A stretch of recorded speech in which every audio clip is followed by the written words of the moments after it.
This is the Two Bald Guys Sports Podcast. Bald heads, bold takes. Now, here are your hosts, Adam and Tony. Welcome back. I'm Adam. I'm Tony. Tony, we get going, sometimes in this offseason here, and we wonder what we're going to talk about. And then, some good things come up and some sad things come up, but there's definitely some things that come up, and it makes you think about some things. And it kind of happened this week here, a couple days ago.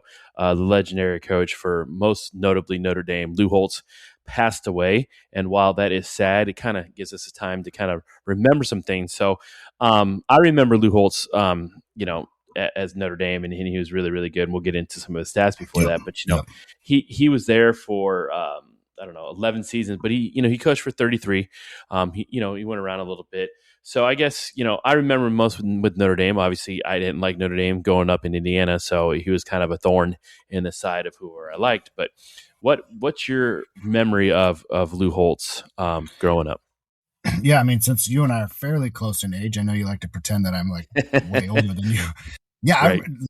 Notre Dame, Rocket Ishmael, Tim Brown, when they won the national title in '88, and I think in '90 they were going to beat Colorado, but a holding call on a kickoff return or something called it back. Like, I remember Lou Holtz, fiery guy, legendary speaker, great speaker. Say what you want about him. You didn't like him because he was at Notre Dame, but as a person, as a speaker, he was excellent to listen to. And I think he did some stuff for just like some, I don't think he was on broadcasting or anything like that, but he was like an analysis type guy or something like that. And I always enjoyed his takes and stuff like that, because there's no doubt about it, the guy knew football. I mean, I don't think anybody's arguing that. Yeah, agreed. Knew football, and whenever he was talking, he just seemed so happy. Like, he seemed really excited to be talking about football. Like you said, he was a good speaker. Like, you can love him, hate him, but he didn't seem like a bad guy at all. Like, my feelings on some of these other coaches that are good coaches and don't seem like the greatest people. But Lou Holtz, just, you can hate him because he coached in Notre Dame, but hate him because he's coaching your rival, not because of who he is. And, I think he was really good. I don't think anybody really had a bad thing to say about him except for Ryan Day. Do you remember when Ryan Day went off on Lou Holtz? Was that 2 years ago when they played Ohio State played Notre Dame and beat them, and Ryan Day had some weird comments about Lou Holtz and Notre Dame? 2 years ago, 3 years ago, something like that, right? Yeah, when he said, we're not a soft football team, because Lou Holtz, I think, apparently called him soft or whatever like that. And he just kind of went on a rant on Lou Holtz. And I'm like, I mean, based on how Ohio State had played against Michigan for a few years, they looked a little soft. So it was a warranted, not an attack, but, just criticism of the team, and it got weird. But outside of that, I don't think many people had like really a bad thing to say about Lou Holtz. So, you look back on it a little bit. He was in the top 10 for most wins as a college football coach. He finished right at number 10 for 249. But what's impressive is his 11 years at Notre Dame, he was 130-2 for a 765 winning percentage. That's pretty crazy. Good. The 12-0 record was in 1988. He won the consensus national championship that year. So, I mean, that's pretty impressive. 100 wins and 30 losses in 11 years. You're averaging almost 10 wins a year. Yeah, and I remember when he went to South Carolina, and that program was not good at the time, and he brought him back to competitive, prominent. They didn't win a national championship or anything like that, but they went from not good to, okay, this is a team that we have to look out for. So say what you want about Lou Holtz, but wherever he went, he got it done. I know he was with some other schools before Notre Dame, NC State or something like that. Maybe I don't remember him there, but he won wherever he went. I mean, his record shows it. So, rip Lou Holtz, good job. You're going to be missed. Yeah, I mean, great speaker, great football coach. And, he's definitely top 10 right now. And I mean, I think he's definitely worth mentioning in the conversation of, coaches of all time, one of the best. Right. So we know we like to quiz you, and I like to quiz you on some things here too. Yes, so you do. Lou Holtz, number 10 with 249 wins. So that means there's 9 coaches in front of him. I know for a fact that all but you know most of them. There's a couple that I wouldn't pick. I'm sure you've heard of them, but can you name the 9 guys in front of him? This is just Division I stuff, or are we throwing Eddie Robinson in there from Grambling? No. We're just talking division. This is just Division I here. Yeah, no, Eddie. Yeah, we're not talking Eddie Robinson. So let's go with the obvious ones. I mean, Saban's in there. Saban is number 6. Okay, Saban's in there. Joe Paterno's number 1, right? He is number 1. Yes. And then is it Bowden? Bobby Bowden 2? He is number 2. Correct. Okay, now so I got Saban, Bowden, Paterno. Now it gets a little hairy. I don't think. Oh, Barry Switzer's in there. Barry Switzer's. He's not in the top 10. No, he's not in the top 10. He's not in the top 10. Barry Switzer. Wilkinson? Huh? Bud Wilkinson. Nope. Oklahoma. Wow, I won 47 straight games. Neither one of them are in the top 20. Dang, that's crazy. I don't think Bob Stoops is in there because he didn't win 200 games. Nope, he's not in there. I got to be missing somebody pretty. Oh, Bear Bryant. Bear Bryant was number 3. So you have the top 3. Top 3. 4 and 5 would be a little tough. You have 6 at Saban. 7 you know, but you might not think of it. 9 you should really know. Is anybody still active on the list? Not in the top 10. Okay, that's going to make it a little challenging. I'm trying to go back to. It's probably some dude that coached at Army in the 20s. No. Well, actually, crazy like that. There's a guy that's old that coached for Chicago, and there's another one that was at Pitt and Stanford. Oh, those are the ones that are a little bit tougher. So number 4 is the name now for like basically Little League football. Do you know what that guy's name is? Oh, Pop Warner. Pop Warner, number 4. Okay. Number 5 is Amos Alonzo Stagg. No he was the one at Chicago. He won 314 games. Number 6 was Nick Saban. Number 7 made 2 stops at the same school and then made a stop at another school and was the only one that made him back. Bill Snyder? Nope. Oh, okay, because he never went to another school. Yeah. Tom Osborne's not in there, huh? Tom Osborne is number 9, but he was at Nebraska. But there was one coach that was number 7. 2 different stints at the same school, but did one at a rival of yours. Texas or Okie State? Texas. Texas? Oh, I'm going to know this, but I can't think of his name. Mac Brown. I wasn't thinking Mac Brown. I was thinking the guy that was there when they played in the 80s. Mac Brown, huh? No kidding. 288 wins, and then number 8 is Lavelle Edwards at BYU. Yeah. 29 years at BYU, 257 wins. Yeah, I want to think that Frank Beamer is number 11 at Virginia Tech. Bo Schembechler, we know him, Michigan. Number 12, Hayden Fry, Iowa. 13. Steve Spurrier, 228. Woody Hayes down at 15. Bill Snyder checks in at 16. Kirk Ferentz is still going. He's 17. Don Nealon is 18. Vince Dooley is 19. And Dan McGee, I don't know. That's number 20. So, yeah, I mean, definitely some really good coaches in there. The only one, still active is Kirk Ferentz. Top 10 parents, yeah. Yeah, so I mean, you get some really good coaches in here. Lou Holtz is one of those. So, but not only was he a good coach, like you said, he's pretty influential in the college football game. You start to think about who is influential and outside of coaching, you got to think of like, the announcers. I know he coached at one time, but Lee Corso, right? Yes, Lee Corso has been, is pretty influential there. Kirk Herbstreit's getting there a little bit, but Lee Corso has been around for so long. So, you got him, and then if you go in the NFL, you got John Madden and stuff like that. So those guys carved their niche out, kind of after coaching in the announcing and analytical stuff, or not analytical, but analyzing stuff. Yeah. But it's tough, whenever somebody like that passes away. I know it was kind of a sad day for Notre Dame fans a lot. So, anyways, it's always kind of interesting to look back on some of those coaches. So, I mean, can you think of anybody, that as influential as some of these guys here, the Lee Corsos, like I said, Lou Holtz, stuff like that. Is there anybody else that you can think of? Well, when you talk about I'm from Nebraska, and Tom Osborne in Nebraska is. Yep. He obviously hasn't passed away yet, but he's old. He's getting up there. Like now that Lou Holtz has passed, Tom Osborne I know is not in great health. So he's a very influential guy. I mean, he was in part of the politics up there and everything. So when that day comes, and Tom Osborne, another great guy. I didn't like Nebraska football. I still don't cheer on Nebraska football. It's because Tom Osborne was there and they won all the time and the fans are crazy. But as far as a good person and just an influential person, especially in the state of Nebraska, Tom Osborne is the first one that comes to mind for me anyway. And I know, Oklahoma fan, I like Bob Stoops too. I think he did a lot for the Oklahoma program. They had a rough 90s, and he comes in 99 and really turns that program around, and they were good for 20 years under him. So he's influential as well. But as far as big, you could say Saban maybe, because Saban coached, won national titles. Now he's doing the analytical stuff now. So he's getting on College Game Day and all that stuff. So Saban's on that same path. Yeah, definitely.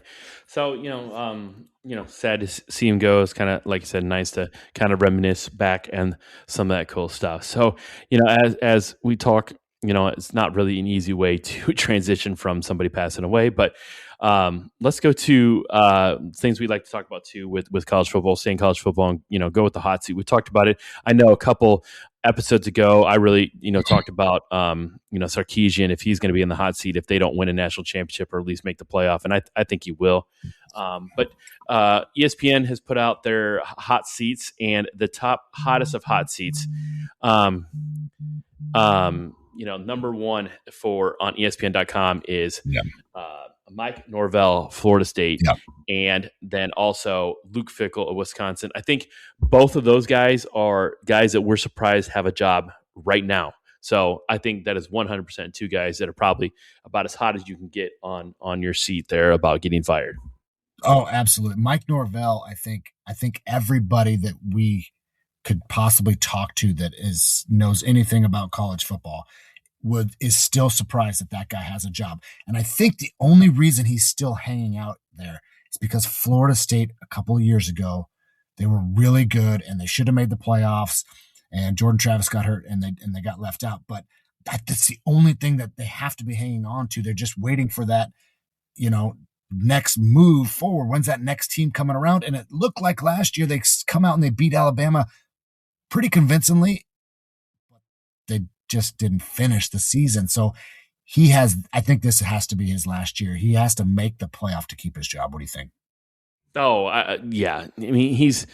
I don't think just making a bowl game is going to be good enough. No. I guess the only thing is I don't understand why they didn't get I know all Florida State fans, at least we live down here in Florida. I got a bunch of teacher friends that went to Florida State or just big Florida State fans. And when all this stuff was changing throughout the year, it looked like, Florida got rid of their coach, Penn State got rid of their coach, Virginia Tech got rid of their coach, all these guys got rid of their coach, and all these, the Florida State fans are like, can we please get rid of our coach?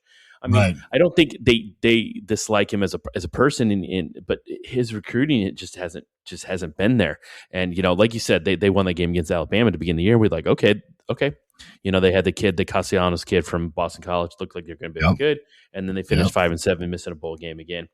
I'm looking at this. Their first half, their schedule, the first half of the year includes SMU, Bama, Virginia, Miami, and Louisville.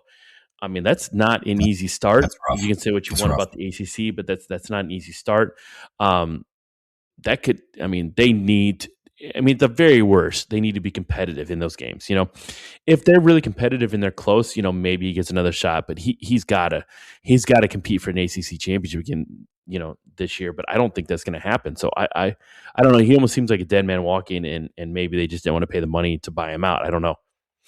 Yeah, I can see if they win all those games and lose to Bama close, lose to a good Miami team close, they're competitive, and then they go on to win the other games that they should win, maybe, and like you said, at least play for an ACC championship possibly, and you might even, with 2 losses, sneak in to the college football playoff if you're competitive against Bama, if you're competitive against teams like Miami.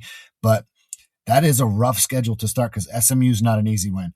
Louisville's not an easy win. We know Bama, we know Miami are going to be good again. So that is a rough start, and he's got to do better than 5-7. But like you said, a bowl berth, that's not going to be enough. Right.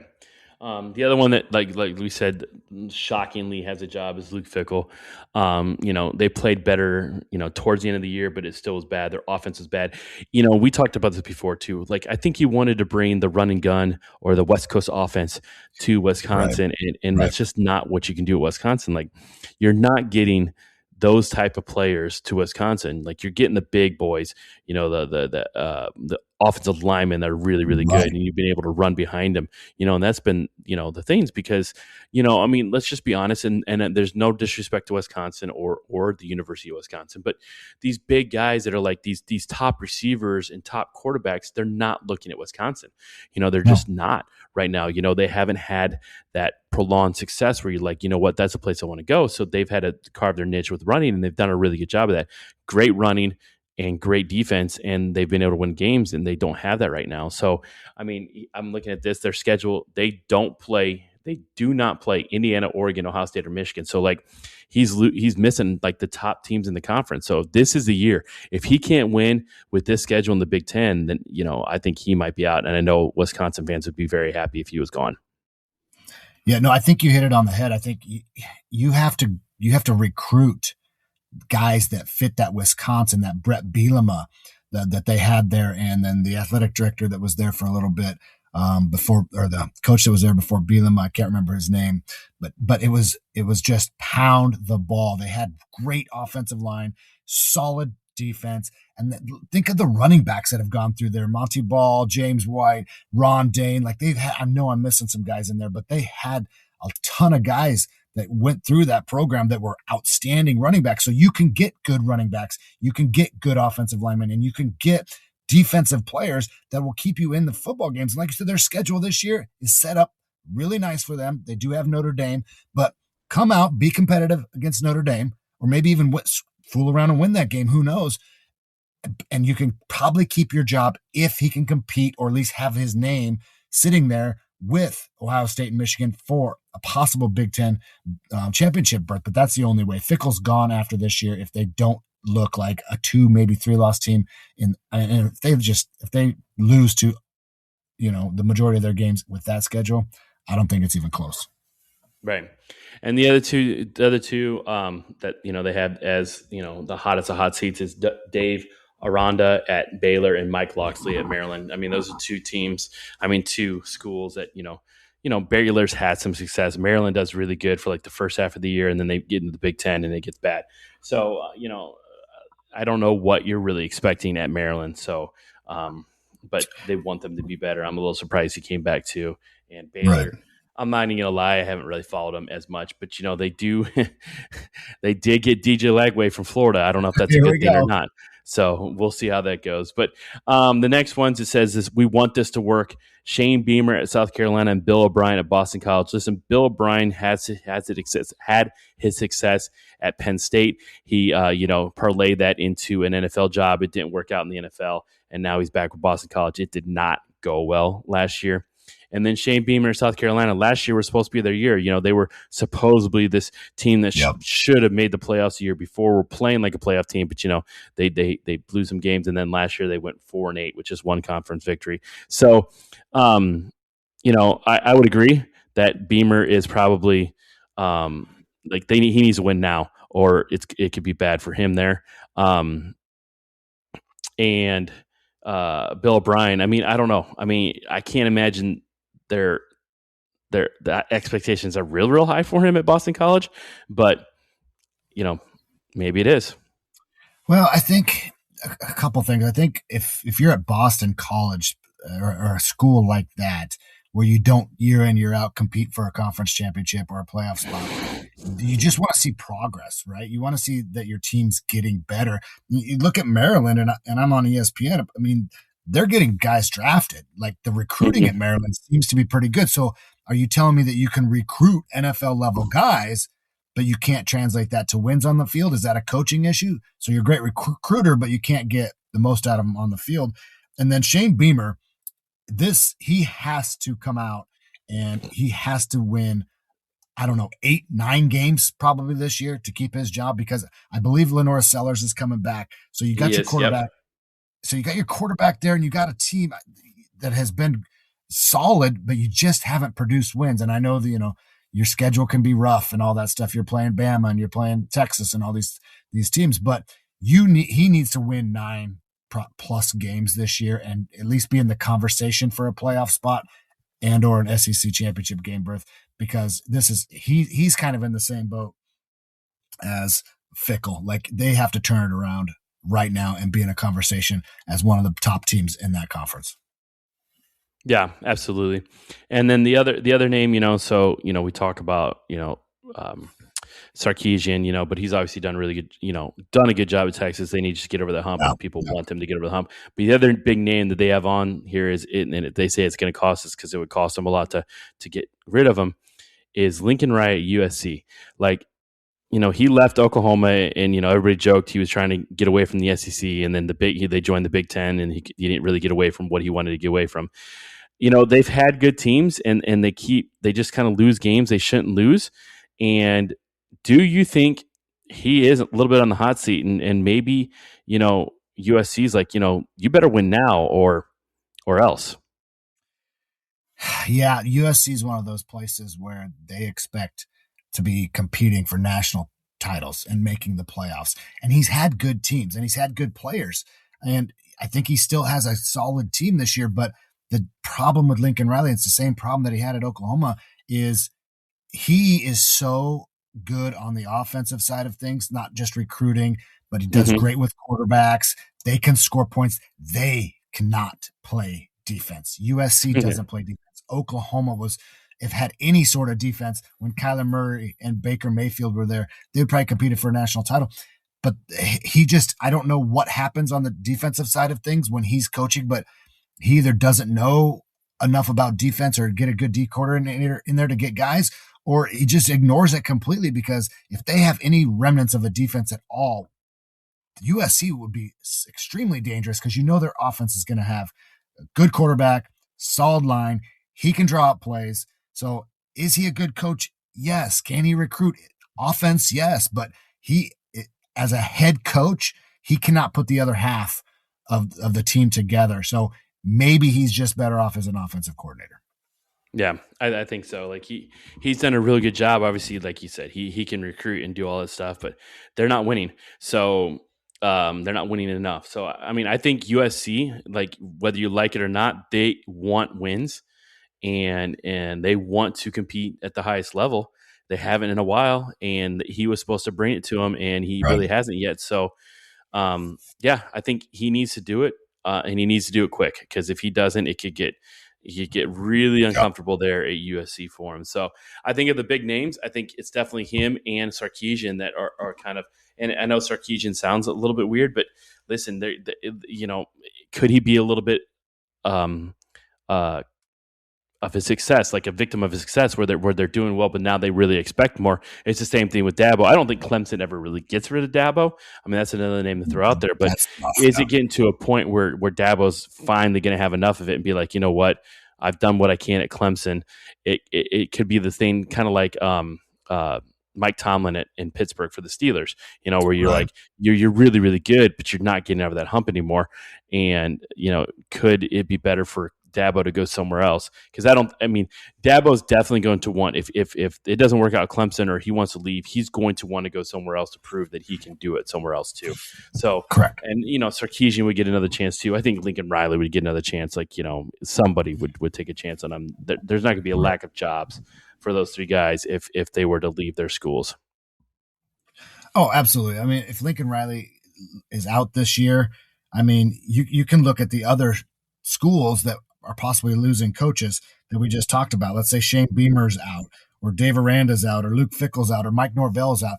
Like if I fire Mike Norvell and Lincoln Riley's available, I might go get Lincoln Riley, because absolutely.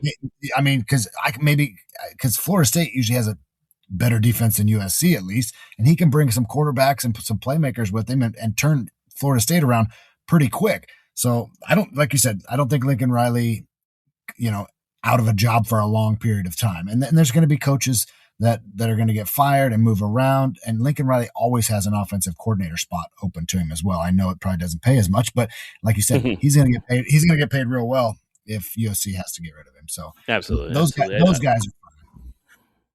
Yeah, they're not gonna be out with it. Florida State I think would be ecstatic if they could pull in a Lincoln Riley or mean, even like a Dabo or something like that if that were to become available. So I don't think the coaching carousel is going to be as crazy as it was last year. But then again, we went into last year, and if you'd have told me that Penn State, Virginia Tech, and some of these other schools, even it got to be a point where Michigan, Utah, all those schools would have an opening, I would have thought you were crazy. Florida, all those teams. So never say never, but it was pretty wild last year. So I would be shocked if it was as wild this year. You can't get much. I don't think you can get much more crazy than last year, that run of coaches that were just gone after one after another. I feel like it started with James Franklin, and then the ball just kept rolling down the hill. And then, like you said, Utah, and then, Michigan had some issues. And then, but all those programs put together what I think, they did what they could with what they had. And I think Michigan got a good guy. And I think obviously Penn State with Matt Campbell got a good guy, and then that leaves Iowa State wide open. So it was wild. But could it be this wild? You got Dion floating around out there. Is he staying around? How long's Belichick going to sit at North Carolina? He's 100 years old, and they were not good at that. So I don't think it could be as wild, but it could still be interesting for sure. Yeah. So we look at that, and we look at some of the hires here.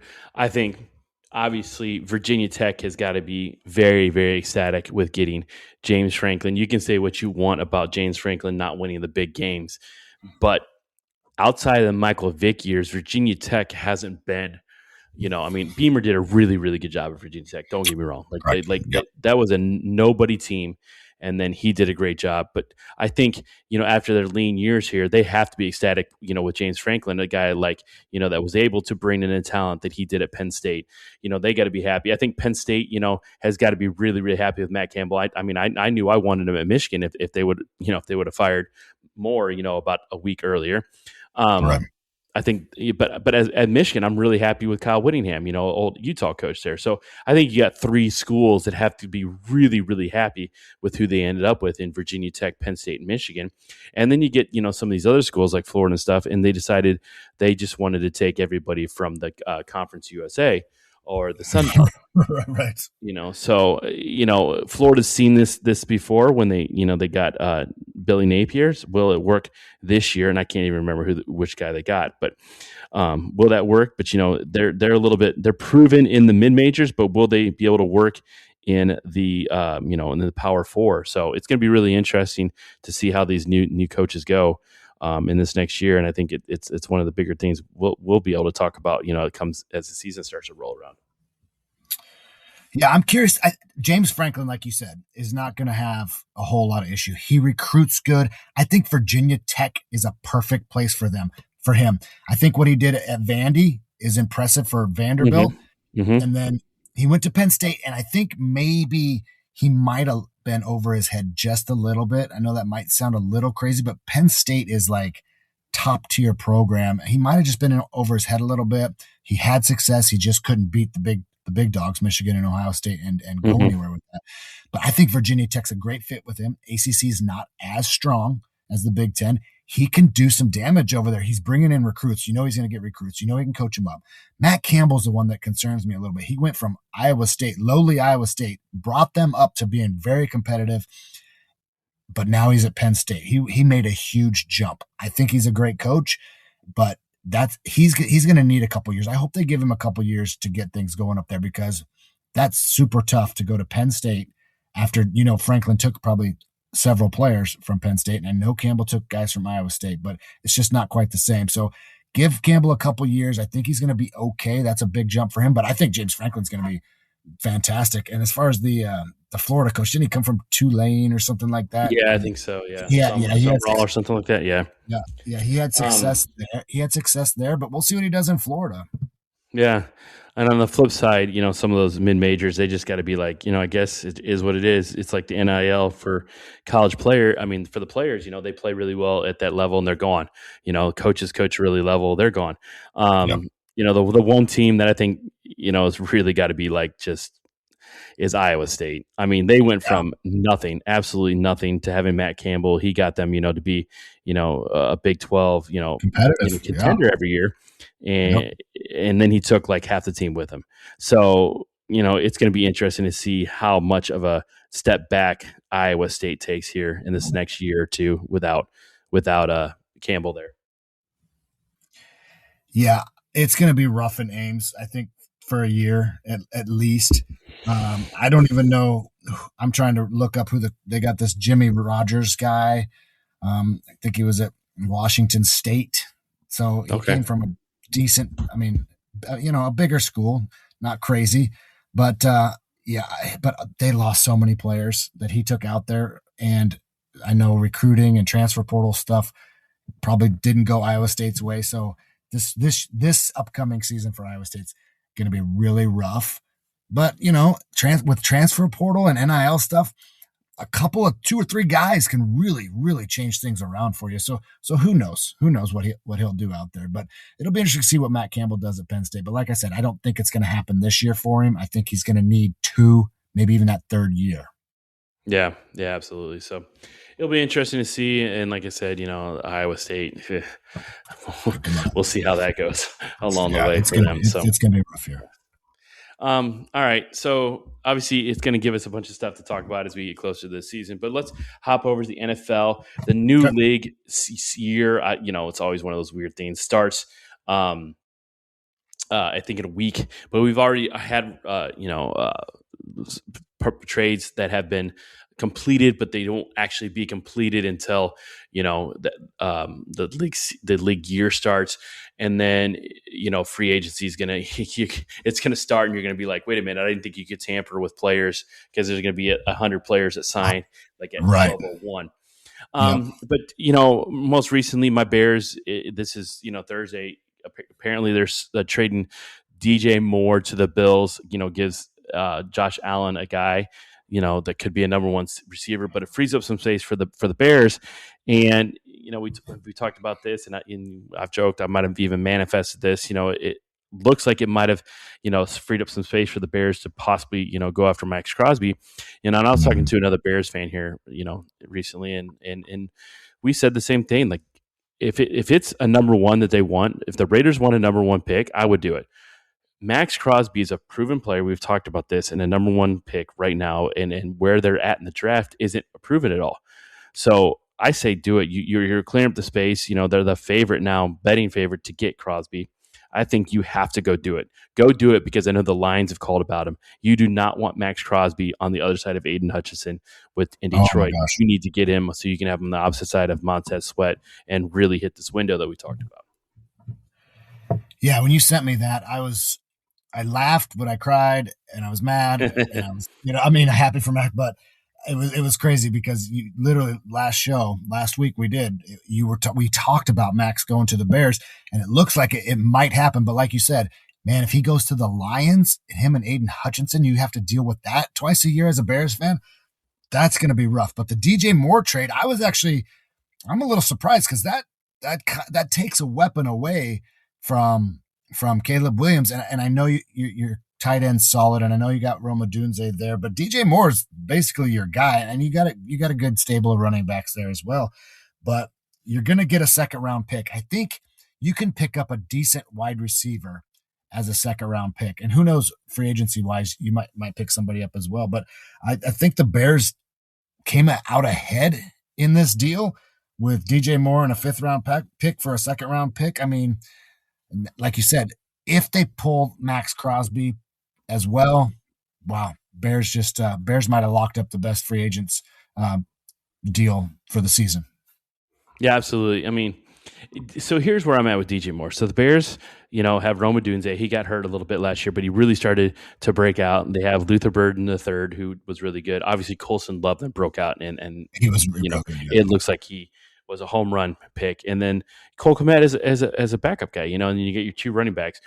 DJ Moore was good, but let's be honest. There were some times he took some plays off, and it cost him. And he seemed like he pouted a little bit when he wasn't getting the ball as much. So, did I like DJ Moore? I did. Am I happy he's gone right now? Yeah, because of the way he played at the end of the year. Yeah, I am happy he's gone. And if it helps us get, Max Crosby, I'm all for it because I think we have the weapons that we need. So, yeah, I mean, and they flipped him into a second pick. Like we traded our first pick to get DJ Moore and the Panthers' first pick. We turned that first pick into Caleb Williams, and then we have some other stuff. So, like, it was a win. Like, I think we won the trade with the Panthers to get more for those couple of years in the picks, and then I think now we won against the Bills to get it. And so I know there was something else too, where it said that the Bills' steps to try and succeed is to get rid of a disgruntled Maryland wide receiver. You can just put whoever with him, and then you pick up another disgruntled Maryland wide receiver. So it's kind of interesting to see, how it's going to be interesting to see how that works out. I mean, it could be a home run for the Bills because he is pretty good. But yeah. Yeah, well, yeah, the Bills, Josh Allen had to do too much last season, and ever since Stephon Diggs, when he was playing some of his best football when he was with the Bills there, when they were on a run, Josh Allen had to do a lot last year and didn't really have that guy that he could count on. But DJ Moore can be that guy.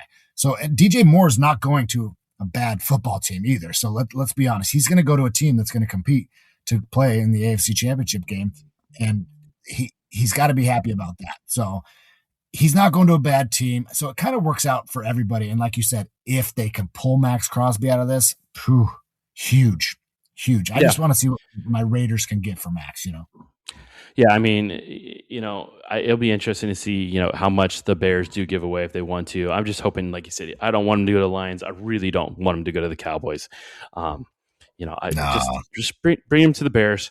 And get that window. Like we said, that window is open right now for the Bears. They need to take advantage of it. It's open. It's, hopefully it's open for multiple years as a Bears fan, but let's be honest, these windows, we talked about it, if you get 2-3 good years out of a window, that's pretty good. So jump on it. And I'm not saying you need to mortgage your future forever, but at some point, what has your future been, lately? Like the Bears made the playoffs last year, won the NFC North, but I mean, it had been a while since they had really done anything. So like, what are you waiting on? Like, I know you're saying you can't mortgage your future. Well, what's that future been? So your future's right now. So like, go for it. Like, I'm not saying get rid of everybody and just, if you're really giving yourself and setting yourself back 10 years, that's one thing. But if you're setting yourself back 1 or 2 years, but you have the opportunity to do it right now, do it right now. Yeah. I think our teams are in two different spots right now, and your window for the Bears right now, you're in it. You just opened it. You're crawling through it because you just won your division. You made the playoffs. Like, your window's right now to make a couple of moves to get to the NFC Championship game, maybe get to the Super Bowl. The Raiders, on the other hand, are in this mode of, do we clean house and we try to build up and we go back 4 or 5 years, or are we just trying to piece things together to try to get a 500 season? Like, where are we at on that? Like, it just seems like Pete Carroll and Geno Smith were just, let's add a couple of experienced pieces and maybe, just maybe, we can make this work. And it was bad again. So I like the coach that came in, the Seattle Seahawks offensive coordinator. Mendoza can pan out. If we get an offensive line, I mean, as a Raiders fan, if we're giving up Max Crosby, give me an offensive lineman, or give me that pick. I know it's later in the first round, but you can get a decent offensive lineman in the first round as well. So the Raiders either need to start really taking a 2-3 years back to try to get 5 years ahead, or, I mean, I don't know what their plan is, because it just looks like they're trying to piece stuff together to try to win now, and it's not working. Yeah, I mean, and the more and more we look at this, for hiring Pete Carroll and getting rid of him after 1 year, you had to think like you were just going to piece together some stuff and get lucky, like literally get lucky. Like you got, Geno Smith, you hired, Chip Kelly in for the offensive coordinator. Chip Kelly, and you literally thought they were going to like piecemeal this and get lucky, and it didn't get lucky at all, like, you know, and it was bad, and I don't understand it. So I think really at this point, you know, that happens, you have to flip it around and be like, you know what, we need to go to the rebuild mode. And I know you don't want to see Max Crosby go, but you know, if you're going to rebuild like that, if you like Max Crosby, you almost got to the point where you'd be like, you know what, let's do right by him. Let's get him to a spot where he can win a little bit. And, you know, for your sake, get him out of the AFC, you know? Right. Send him to the NFC. So we don't have to, if for some reason the Raiders start building a team, we don't have to see him until the Super Bowl. You know, that's the best thing. Don't send him anywhere in the AFC where we got to deal with him. But you're right. Right now, the Bears window is perfect. Max Crosby's right there. 2, 3, 4 years, his motor is going to be still really good. So everything's lining up for your Bears and Max Crosby. This whole thing's looking really good. I hope it happens for Max. Obviously, you know, the Bears are not a rivalry of the Raiders. So, you know, I'll cheer on the Bears and I'll cheer on Max. But yeah, the Raiders need to figure out if we're trying to piece stuff together, or are we going to do a rebuild and go back 3, 4 years just to try to win in 5 type of situation. Yeah. So we'll see what they do. I mean, you got to look at it. You know, the Broncos, you know, were bad there for a couple years ago. I mean, they gave up the 70 points to the Dolphins, and it looked like they were one of the worst defenses ever. And then all of a sudden, they bring in, oh my gosh, the coach, Sean Payton, and they're Super Bowl contenders. You know, so I'm not saying the Raiders can flip it that quickly, but hey, the Broncos look like they're in pretty rough shape, and then they're pretty good too. So I think it's a possibility to flip your team pretty quickly, but you have to you can't have those mixed signals between about like, what are we really doing here? Like, are we just trying to piece it together with, you know, what we hope and pull a rabbit out of a hat, or are we just going to flat out go? And I think that's the biggest thing that happened with the Steelers, you know, is they never wanted to rebuild. They never wanted to do that. And then they had a coach that was just good enough to keep getting into the playoffs, but not good enough, you know, didn't have a good enough team to beat those good teams in the playoffs. So, you know, they kept wanting to piece it together, you know, so is that something, you know, that the Raiders it looked like that's what the Raiders were trying to do, except they hadn't been good, you know, so. Right. Yeah. The Steelers had a little bit better foundation, a little bit better base that Mike Tomlin could work with. And he was just trying to piece a couple things together, and it just never got him over the hump. The Raiders, their foundation, their base, whatever you want to call it, is bad. It needs to be restructured, fixed, whatever you want to do. I mean, they've been in Vegas now enough years. There's a great looking stadium, and it's time to now let's put a team out on the field that's competitive, that doesn't win the first 2 games of the year and then lose the next 15. Right. So it'll be interesting. It's going to be really interesting here coming up in the next week or so, because with the league year starting and free agency starting, it gets us a lot to talk about. There's already been people that have been released or going to be released. You know, the Cardinals supposedly are releasing Kyler Murray. Then it now says the Patriots are going to release Stephon Diggs after just 1 year, which is a little you know, interesting to me. So you know, who's going to get let go, who's going to stick around, you know, some of these guys, and it's nothing to do with how they played, it just has to do with how much money they make and people trying to get under the cap.